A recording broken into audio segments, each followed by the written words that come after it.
Siraj Sameer custody విచారణలో NIA దూకుడు పెంచింది. అహిమ్ గ్రూప్ సభ్యుల కీలక సమాచారం సేకరించినట్టు తెలుస్తోంది. సౌదీ హ్యాండ్లర్లు ఇలాంటి గ్రూపులు పెద్ద సంఖ్యలో ఏర్పాటు చేశారని విచారణలో సిరాజ్ చెప్పినట్టు సమాచారం. ఇదే అంశంపై మరింత సమాచారం మా ప్రతినిధి వెంకట్ అందిస్తారు.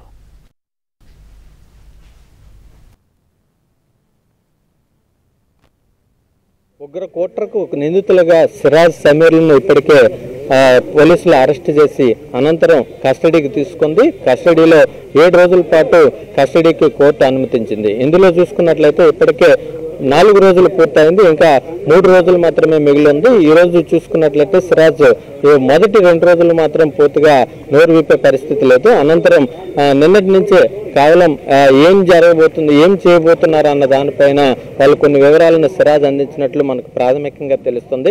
ఎన్ఐఏ పూర్తి స్థాయిలో దీనిపైన విచారణకు మరింత ముందుకు సాగుతుంది. అయితే ప్రస్తుతం సిరాజ్ ప్రధానంగా అహీమ్ గ్రూప్ ఏదైతే ఉందో అహీమ్ గ్రూప్లో 12 మంది సభ్యులు ఉన్నారు. ఈ 12 మంది సభ్యులు కూడా స్లీపర్ సెల్స్గా ఎట్లా మారారు అన్న దానిపైన పూర్తిగా ఆరా తీస్తున్నారు. అలాగే అహీమ్ చేసే యాక్టివిటీ ఏంటి అన్న దానిపైన కూడా పూర్తిగా దర్యాప్తు అయితే దాని వివరాలు అడిగి తెలుసుకునే ప్రయత్నం అయితే చేస్తున్నట్లు మనకు సమాచారం ఉంది.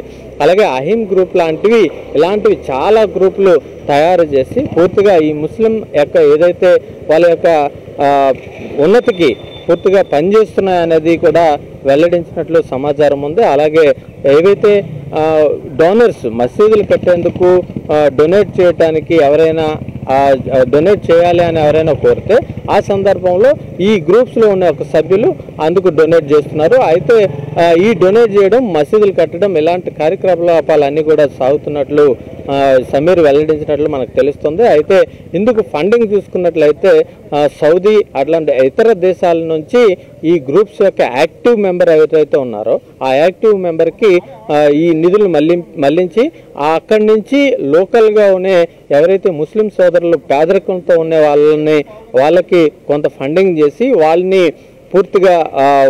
ఎలా అయితే సేఫర్ సెల్గా మార్చే ప్రయత్నాలు చేస్తున్నట్లు కూడా సిరాజ్ వెల్లడించినట్లు మనకు తెలుస్తుంది. అలాగే ఏదైతే ఇప్పుడు పేదరికంలో ఎవరైతే ఉంటే వాళ్ళ చేత కొంత ఆర్థిక సాయం చేసి పూర్తిగా వాళ్ళని ఒక ఆర్థికంగా పరిపుష్టి పొందేలాగా అలాగే వీళ్ళకి ఇన్ఫార్మర్లుగా మార్చుకునే ప్రయత్నం చేస్తున్నట్లు సిరాజ్ వెల్లడించినట్లు మనకి సమాచారం ఉంది. అలాగే ప్రతి చోట కూడా ఇలాంటి స్లీపర్ సెల్స్ చాలా వరకు కూడా తయారు చేస్తున్నట్లు వెల్లడించారని ఎన్ఐఏకి తెలియజేసినట్లు మనకి తెలుస్తుంది. ఏదేమైనప్పటికి కూడా ఈ 2 రోజుల్లో పూర్తిగా పురోగతి సాధించిందనే చెప్పొచ్చు.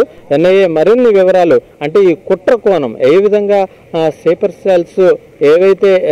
సెల్స్ ఏ విధంగా యాక్టివేట్ అయ్యి పూర్తిగా హ్యాండ్లర్లు ఇచ్చే సూచనలతో వీళ్ళు ఏ విధంగా ఇక్కడ కుట్ర చేయాలి అనుకున్నారా అన్న దానిపైన మాత్రం ఎన్ఐఏ ఇంకా కూఫీలాగా ప్రయత్నం చేస్తున్నట్లు మనకు తెలుస్తోంది.